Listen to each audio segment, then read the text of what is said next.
formulation of reproductive health policies and the promotion of the services can be a big challenge. The approach used can determine the success or failure of the reproductive health program in a given community. The social-cultural values, beliefs, and attitudes of the community can be a barrier to the promotion and assimilation of reproductive health information. In the 1990s, Kenya faced a major setback in its reproductive health initiatives targeted at the youth when two of the largest religious communities, the Catholics and the Muslims, publicly rejected the use of condoms as a method of HIV and AIDS prevention. The wheel of time has turned, however, and the social dynamics have evolved with a solution.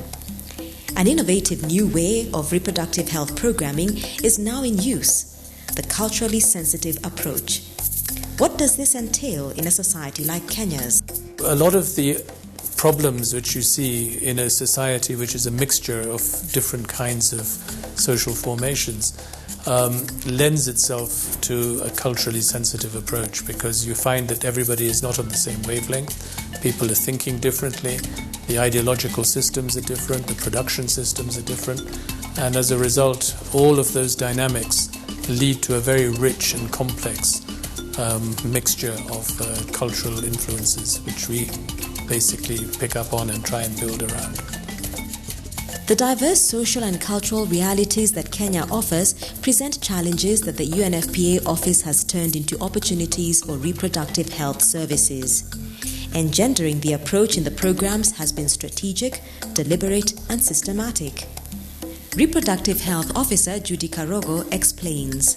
You need to meet the policy makers or the gatekeepers of the community, the leaders in whatever capacity. And for those, you need to have one-on-one communication. Sometimes you require to have some form of seminar or meeting where we now discuss this in a broader in a broader environment, and where we have many voices so that we can actually hear the different perspectives within our community. Then actually brings out the different points of views, and you start to see the nuances within the community, and you have open discussion.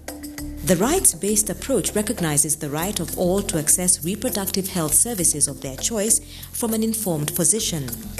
The Catholic Church supports this principle because it takes into account the beliefs and practices of the Church. The pioneer church leader who actively campaigned for its support over the years is Archbishop Raphael Ndingi Mwananzeki, the head of the Archdiocese of Nairobi. He has very well-grounded basis for supporting this approach. Even though we are Catholics, this project takes anybody who is ready and willing to be a part of it, while remaining of the same or whatever faith or practice one does. That we try to avoid any religious or faith material that we separate, will divide us. Yeah, we maintain firmly our faith, each group. But when it comes to this program, we are together.